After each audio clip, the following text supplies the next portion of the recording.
Hello friends, हमारे channel smart study अड्डा में आप सभी का स्वागत है। आशा करते हैं कि आप सभी स्वस्थ होंगे और मस्त होंगे और अपनी तैयारी को लगातार बेहतर बना रहे होंगे। फ्रेंड्स, आज से हम लोग एक नई सीरीज स्टार्ट करने जा रहे हैं जिसके अंतर्गत जीके और जीएस के महत्वपूर्ण टॉपिक को हम लोग कवर करेंगे जो कि सभी एग्जाम के लिए बेहद ही महत्वपूर्ण होते हैं।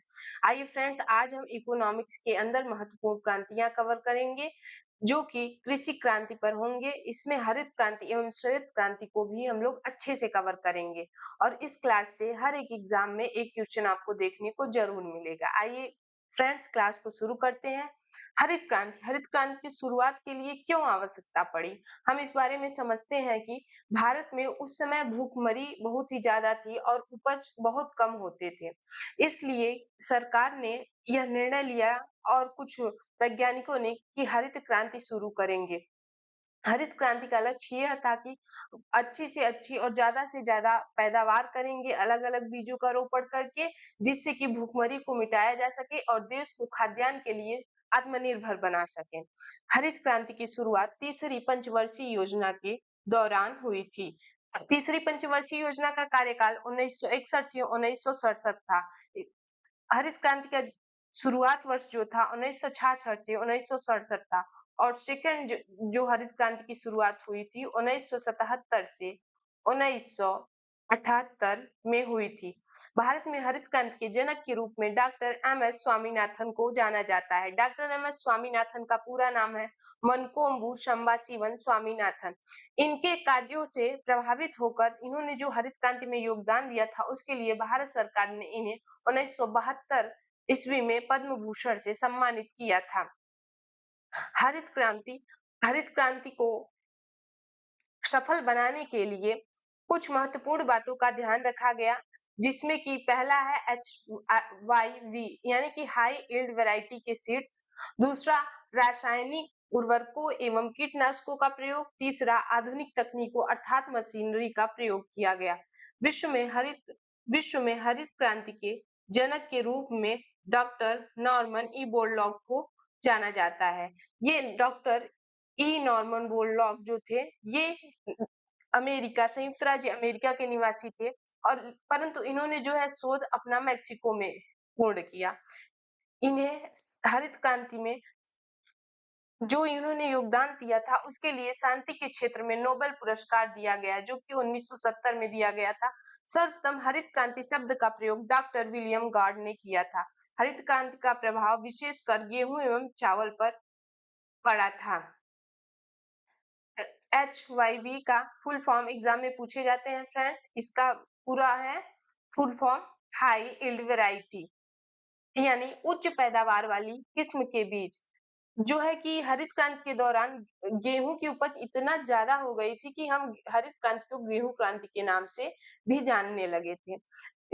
हरित क्रांति का जो लाभ हुआ वो विशेषकर उत्तर भारत क्षेत्र में हुआ, क्योंकि वहां पे पानी की मात्रा अधिक थी और वहां के कुछ राज्य जो हैं जिसमें कि हरित क्रांति ज्यादा प्रभाव पड़ा था, पंजाब, हरियाणा, उत्तर प्रदेश, बिहार।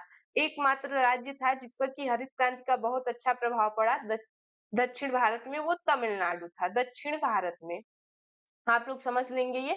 हरित क्रांति के अग्रदूत एवं प्रसिद्ध कृषि वैज्ञानिक के रूप में गुरुचरण सिंह कालकट को जाना जाता है। हरित क्रांति के लिए आरंभिक साइट अर्थात जो मुख्य केंद्र बिंदु था स्टार्टिंग का, वो पंजाब राज्य को चुना गया था। श्वेत क्रांति के बारे में हम जानेंगे। इसकी जो है शुरुआत 1970 के दशक में हुई थी। श्वेत क्रांति को ही ऑपरेशन फ्लड के नाम से भी जाना जाता है। श्वेत क्रांति और जो था ऑपरेशन फ्लड एक ही था और ये दोनों का मुख्य उद्देश्य जो था दुग्ध उत्पादन में बढ़ावा देने के लिए, यानी ज्यादा से ज्यादा दुग्ध का उत्पादन हो सके। और श्वेत क्रांति के जो जनक थे वो वर्गीज कुरियन थे।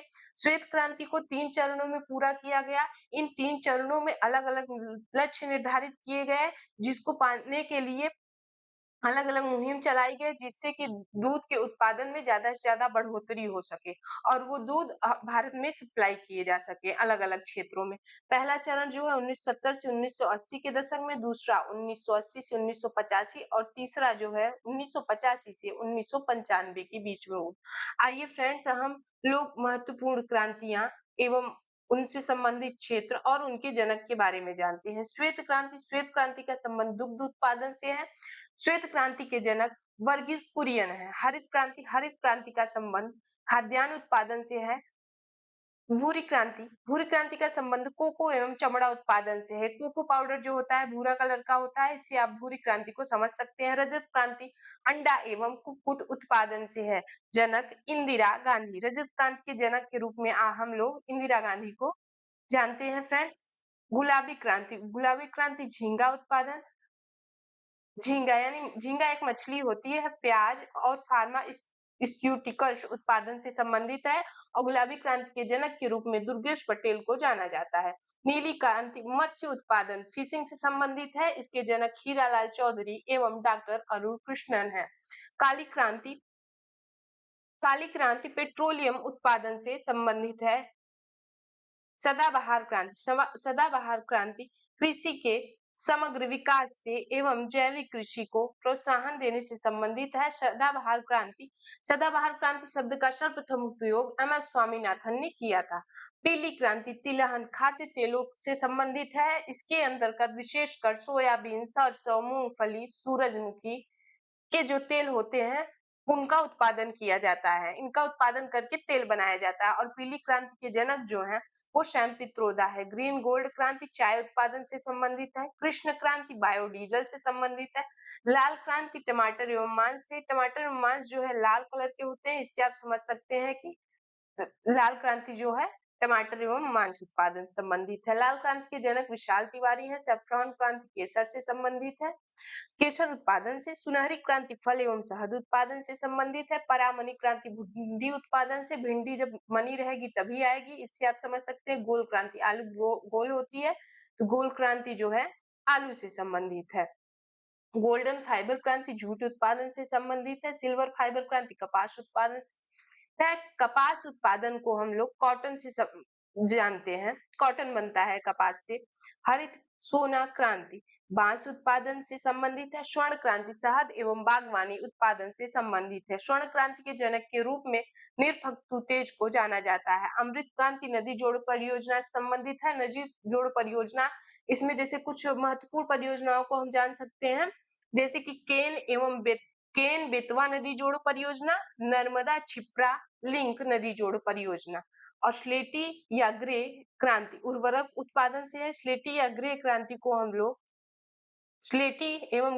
को हम लोग धूसर क्रांति के नाम से भी जानते हैं। बादामी क्रांति मसाला उत्पादन से संबंधित है। इंद्रधनुषी क्रांति समस्त क्षेत्र के उत्पादन में वृद्धि से संबंधित है। गंगा क्रांति भ्रष्टाचार के खिलाफ सदाचार पैदा करने के लिए है, जिससे कि हम लोग भ्रष्टाचार के खिलाफ खड़े होकर उसको अच्छे विचारों में परिवर्तित कर सके। आइए फ्रेंड्स, जितना अभी तक हम लोगों ने फैक्ट पढ़ा है उस पे हम लोग 10 मोस्ट इम्पोर्टेंट क्वेश्चन करेंगे, जिससे कि हमारी प्रैक्टिस हो सके और हम लोग अपने आप को और बेहतर बना सके। तो हरित क्रांति का प्रारंभ किस पंचवर्षीय योजना के दौरान हुआ?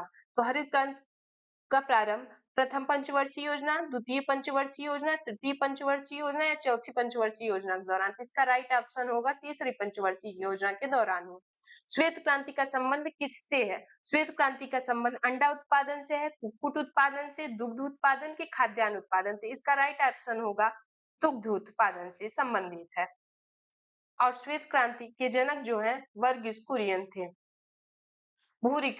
भूरी क्रांति का संबंध किससे है? कोको एवं चमड़ा उत्पादन से, उर्वरक उत्पादन से, मसाला उत्पादन से या शहद एवं फल उत्पादन से? तो इसका राइट ऑप्शन होगा कोको एवं चमड़ा उत्पादन। स्वर्ण क्रांति का संबंध किससे है? शहद, बागवानी, जूट उत्पादन, बांस उत्पादन। स्वर्ण क्रांति का संबंध शहद एवं बागवानी दोनों से है, यानी ऑप्शन ए एंड बी दोनों राइट है। हम बागवानी के अंदर समझ सकते हैं फल एवं सब्जी सब कुछ आते हैं। फलों के अध्ययन को पोमोलॉजी कहते हैं और बागवानी का संबंध हार्टिकल्चर से है। पेट्रोलियम उत्पादन का संबंध किस क्रांति से है? पेट्रोलियम उत्पादन का संबंध ऑप्शन ए काली क्रांति, कृष्ण क्रांति, सेफ्रॉन क्रांति, परामनी क्रांति। पेट्रोलियम उत्पादन का संबंध काली क्रांति से है। नीली क्रांति का संबंध किस से है? नीली क्रांति संबंध मत्स्य उत्पादन, झींगा मछली, चाय उत्पादन, आलू उत्पादन। नीली क्रांति का संबंध मत्स्य उत्पादन यानी कि फिशिंग से हम समझ सकते हैं। तिलहन विशेषकर सरसों एवं सूरजमुखी उत्पादन से किस क्रांति का संबंध है? सदाबहार क्रांति, पीली क्रांति, लाल क्रांति, सिल्वर फाइबर क्रांति। तो तिलहन का संबंध जो है पीली क्रांति से है। असमर्थ क्षेत्र के उत्पादन में वृद्धि का संबंध किस क्रांति से है? अर्थात कि जिसमें कि सभी क्षेत्र फल हो, फ्रूट हो, कुछ भी हो, सभी क्षेत्रों का विस्तार किया जाए, उसका वृद्धि किया जाए। ऑप्शन ए अमृत क्रांति, इंद्रधनुषीय क्रांति, हरित क्रांति, सदाबहार क्रांति। तो इसका राइट ऑप्शन होगा इंद्रधनुषीय क्रांति। मिल्कमैन ऑफ इंडिया के नाम से किसको जाना जाता है? Verghese Kurien, Indira Gandhi, Shyam Pitroda, Durgesh Patel. Milkman of India को के नाम से वर्गीस कुरियन को जाना जाता है क्योंकि इन्होंने श्वेत क्रांति की शुरुआत की थी, जिसके अंतर्गत दुग्ध उत्पादन के लिए विशेष जोर दिया था।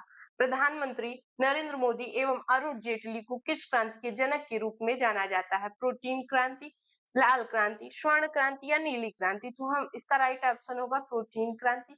आज की क्लास समाप्त होती है फ्रेंड्स। हम आप लोग को यह विश्वास दिलाते हैं कि इस टॉपिक से किसी भी एग्जाम में अगर क्वेश्चन पूछे जाएंगे तो 99% इसी क्लास से आपको देखने को मिलेगी और आशा करते हैं कि आपको ये टॉपिक पसंद भी आया होगा फ्रेंड्स।